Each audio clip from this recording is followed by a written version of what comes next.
नमस्कार। दूरदर्शन उत्तर प्रदेश की election reporter team आज गाजीपुर में है। गाजीपुर वही गाजीपुर, थोड़ा अतीत में थोड़ा लेकर के हम चलते हैं।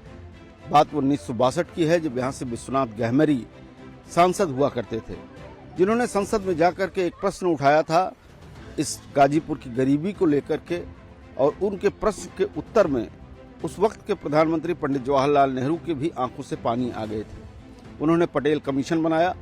पटेल कमीशन बनने के बाद भी वो फाइलें धूल झांकती रही, लेकिन अब वो फाइलें जो है कहीं से निकल करके आईं और गाजीपुर दिल्ली और कलकत्ता दोनों जगहों से रेल और सड़क मार्गों से जुड़ा।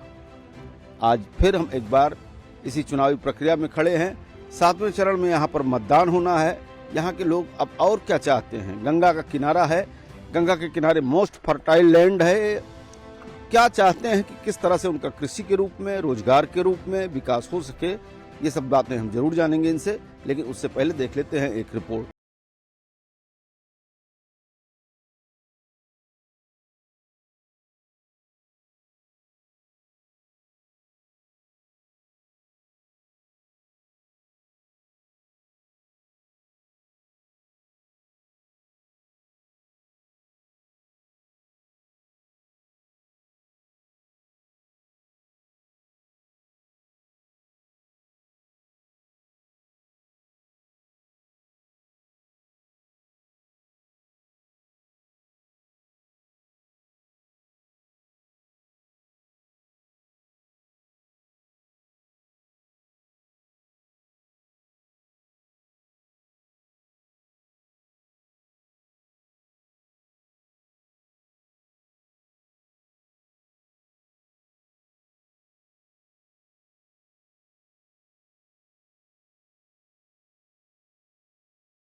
धंधों की स्थापना नहीं हो पा रही है।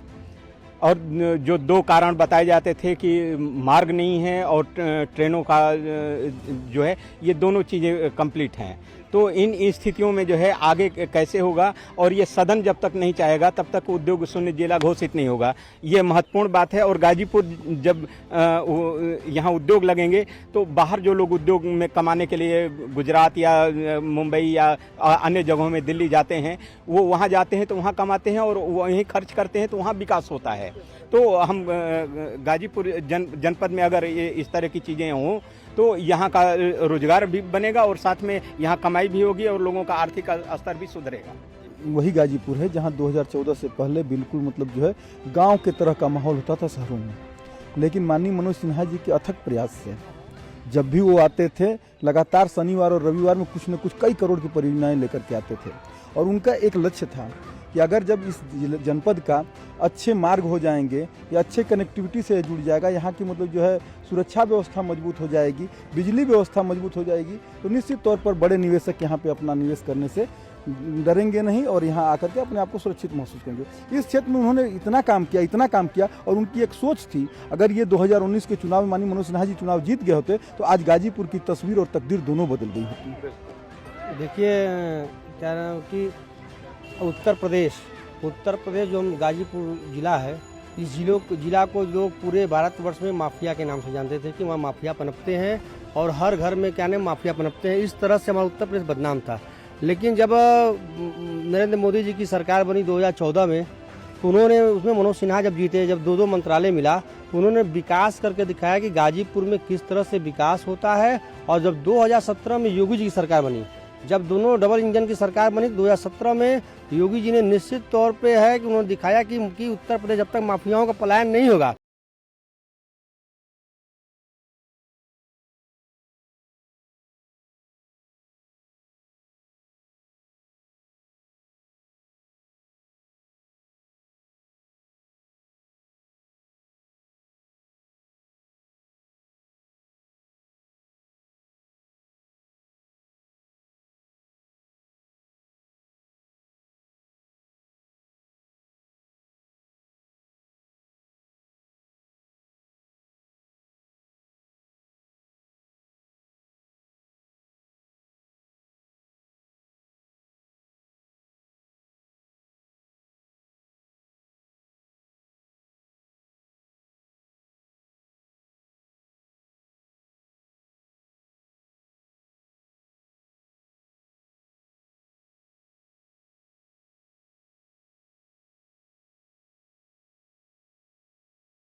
ऐसा क्षेत्र है जहाँ जो फर्टाइल लैंड है, तो हमें गाजीपुर में बाहर का पैसा चाहिए। तो इसका मतलब ये है कि हम जो उत्पादन भोजन के लिए कर रहे हैं उसको हम एक्सपोर्ट की तरफ डाइवर्ट करें तो ज़्यादा पैसा आएगा, और इस पर ऑलरेडी काम चल रहा है। मुझे लगता है कि जल्दी ही आप लोगों को अच्छी सूचना मिलेंगी। विपक्ष का कई सारा आरोप है।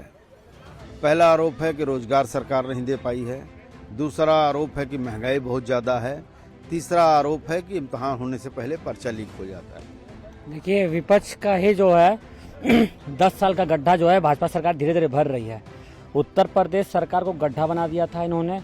कहीं सड़कें नहीं थी, कहीं एयरपोर्ट नहीं था, कहीं जाने आने का सहायता संसाधन नहीं था। भाजपा सरकार ने जो है कहीं ना कहीं रक्षा कॉरिडोर जो बुंदेलखंड में बन रहा है, जो कानपुर और बुंदेलखंड सीमा में, यही गाजीपुर में 1800 बीघा में औद्योगिक गलियारा बन रहा है, जहाँ पे विभिन्न सेक्टरों के औद्योगिक स्थापित किए जाएंगे, उनको ज़मीन अधिग्रहित करके दी जाएगी, जहाँ पे सभी व्यवस्थाएं होंगी, पानी से लेकर बिजली तक। और विपक्ष ने हमेशा जो है उत्तर प्रदेश को पीछे धकेलने का काम किया, जिसे पर्चा लीक होता है, अच्छी बात। यही एकमात्र सरकार है जो परीक्षा लीक होने पर कड़े कानून लेके आई है। इससे पहले तो गाजीपुर नकल माफिया के नाम से घोषित था। कर्नाटक से लेकर दिल्ली से लेकर हिमाचल प्रदेश से बाहर से युवा आते थे परीक्षा देने, जो कहीं ना कहीं बंद हो गए हैं। देखिए, किसी भी क्षेत्र के विकास के लिए सबसे ज़्यादा जरूरी होती है उस जिले का रोड कनेक्टिविटी बेहतर हो, यातायात के साधन बेहतर हो। ये 2014 से 19 के बीच में जब माननीय मनोज सिन्हा जी गाजीपुर से सांसद चुने जाते हैं तो इसको बेहतर बनाया उन्होंने। गाजीपुर से पूर्वांचल एक्सप्रेस वे चली, गाजीपुर से बनारस जाने में 4 घंटे लगते थे, एक सिंगल लेन की सड़क हुआ करती थी, अब 1.5 घंटे लगते हैं। जब किसी भी क्षेत्र में संचार के माध्यम सही हो जाते हैं, यातायात के माध्यम सही हो जाते हैं, तब उसके बाद जो है उस जगह का औद्योगिक विकास होता है। उत्तर प्रदेश की योगी सरकार पूर्वांचल एक्सप्रेस वे के किनारे एक ये आपका जो है व्यापार के लिए कॉरिडोर बना रही है, जहाँ पे जो है उद्योगों की स्थापना की जाएगी, जिससे गाजीपुर के युवाओं को रोजगार भी मिलेगा। तो गाजीपुर में पहले जो काम नहीं होते थे वो काम इस पिछले 10 सालों में और 6 सालों में जो उत्तर प्रदेश की सरकार में काफी बेहतर तरीके से हुए हैं। और गाजीपुर इस बार भारतीय जनता पार्टी चुनाव जीतने जा रही है और अब की बार 400 पार का नारा गाजीपुर से भी बुलंद होगा। देखिए, विकास के बहुत सारे काम हुए हैं। जैसे एक हमारे सामने प्रत्याशी लड़ रहे हैं जो विपक्ष के तरफ से इंडिया गठबंधन के प्रत्याशी हैं, तो बार बार कह रहे हैं कि हम गरीबों के लिए काम करते हैं, हम गरीबों के मसीहा हैं। गरीबों के मसीहा होने का सीधा तात्पर्य है कि आप गरीबों के लिए क्या करते हैं। जैसे प्रधानमंत्री नरेंद्र मोदी जी जब कहते हैं कि गरीब के लिए हम काम करते हैं, तो 10 साल में देश के सामने आंकड़ा रखते हैं कि उन्होंने 10 वर्षों में अथक प्रयास से 22 करोड़ लोगों को देश की गरीबी से बाहर निकाला है। देश की जो गरीब लोग हैं उनके स्वास्थ्य की चिंता सम्माननीय मोदी जी ने आयुष्मान कार्ड के माध्यम से की, आवास की चिंता की, भोजन की चिंता की। इस तरह से तमाम सारी जो उनकी कठिनाइयां थी, परेशानियां थी, उस पर हमारे सम्मानीय प्रधानमंत्री जी ने काम किया है। तो आप सीधे तौर पर यह देख सकते हैं कि किस तरह से प्रधानमंत्री जी के अथक प्रयास और परिश्रम से गरीबों के जीवन में परिवर्तन आ रहा है। और गाजीपुर सर्वाधिक पिछड़ा जिला था। आप विश्वनाथ प्रताप गहरमरी जी की बात कर रहे थे, उस समय का दौर देखिए और आज का दौर देखिए। और इससे ठीक कुछ समय पहले जब समाजवादी पार्टी और कांग्रेस की सरकार थी 2014 से पहले, तो जो राशन जो बांटा जाता था खाद्य विभाग की तरफ से, उसमें स्थिति ये थी कि पूरे लोगों तक वो राशन नहीं पहुंच पाता था, उसके पैसे की चोरी हो जाती थी। अगर 1 यूनिट राशन देना है 1 महीने में, तो वो 1 यूनिट भी राशन 3 महीने पे उस परिवार को मिलता था। कारण क्या था? क्योंकि आधा पैसा चोरी करके लोग ले जाते थे, आधे से अधिक पैसे खा जाते थे। आज पूरी ट्रांसपेरेंसी के साथ एक गरीब का अधिकार उसके पास सीधे पहुंच रहा है। किसी जमाने में राजीव गांधी जी ने कहा था कि दिल्ली से 1 रुपया चलता है तो 85 पैसा गायब हो जाता है। आज 1 रुपया चलता है तो सीधे 1 रुपया खाता में पहुंचता है। ऐसी व्यवस्था प्रधानमंत्री जी की है। गाजीपुर स्वतंत्रता सेनानियों की, वीरों की धरती रही है और हमेशा से मतलब कि यहाँ पर अच्छे अच्छे नेता हुए, लेकिन यहाँ ज़्यादातर मतलब कि विपक्ष के कम्युनिज्म ज़्यादातर यहाँ प्रभाव रहा, जो कि संसद में अपनी बात नहीं उठा पाए। हाँ, इतना जरूर कहेंगे कि 1947 से लेकर के 2014 तक जितना विकास नहीं हुआ, उससे ज़्यादा विकास 2014 से लेकर के और 2019 के बीच में हुआ। इस बीच में 5 साल का जो कालखंड रहा, हम लोगों के लिए बहुत शोचनीय रहा, जिसमें कोई विकास कार्य नहीं हुआ। अब उसमें ये रहा कि जो जिताए वो भी और जो न जिताए वो भी, दोनों के दिल में धक्का लगा है। अब मतलब यहाँ पर माफिया, गाजीपुर में माफिया के नाम से मतलब गाजीपुर प्रसिद्ध था, अब उसका नाम नहीं है। पहले जेलों में बैडमिंटन होता था, जेलों में मछली पाली जाती थी, हम लोग जैसा सुनते थे। रह गई विश्वनाथ सिंह गहमरी जी की बात कि उन्होंने सूखी रोटी और ये गोबर के से अन्न की बात उठाया वहाँ पर असेंबली में। नेहरू जी को इस बात का धक्का लगा था और दोबारा उन्होंने अपने मन में ठाना कि ये तो हमारे देश की बेइज्जती करा रहे हैं, जो हमारे देश में मतलब कि इस प्रकार के लोगों का बात उठा करके बेइज्जती करा रहे हैं। लेकिन बात उन्होंने सत्य था, उसको सत्य को उठाया था और उसको अभी मोदी जी ने क्रियान्वित करने के लिए अब ऐसा योजना बना दिए हैं कि मतलब कि हमारे यहाँ कोई भूखा नहीं रहेगा, किसी का मकान बिना नहीं रहेगा, कोई बेरोजगार नहीं रहेगा। और आज ये कहना बेकार है कि भ्रष्टाचार बढ़ा है या महंगाई बढ़ी है या मतलब कि वो है, कोई आदमी ऐसा नहीं है जिसके पास कोई रोजगार नहीं हो, बशर्ते वो पढ़ा लिखा हो। गाजीपुर में जनरली इस समय दो शक्तियों के बीच में मुकाबला है। एक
भिन्न भिन्न होता रहा है, उसको रोके। ये गाजीपुर के नौजवान जो है पूरे सरहद देश की रक्षा कर रहे हैं।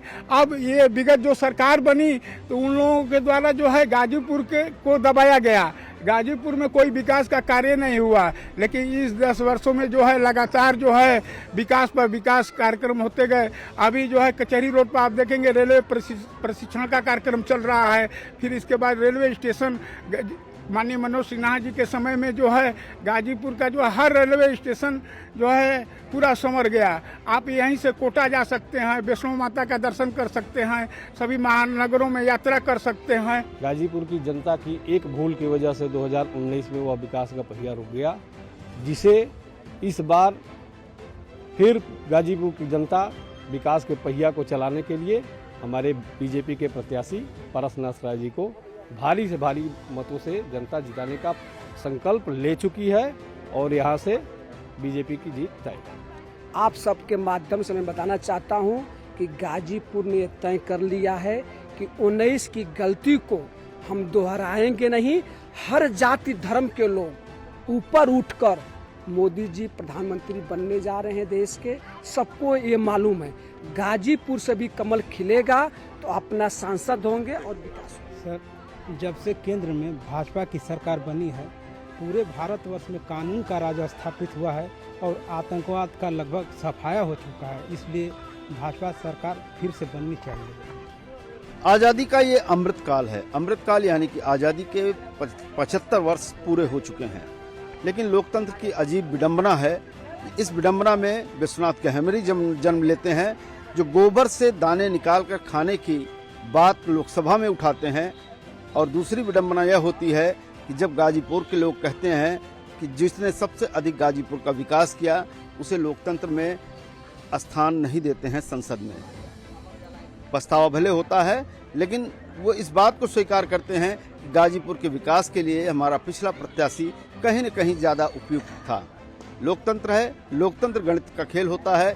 इस अंक गणित में कौन जीतता है कौन हारता है ये बात होती है, और यह अंक गणित 4 तारीख को कौन सा गणित दिखाएगा ये आने वाला समय होगा। विवेक के साथ आशुतोष शुक्ला, डीडी न्यूज गाजीपुर।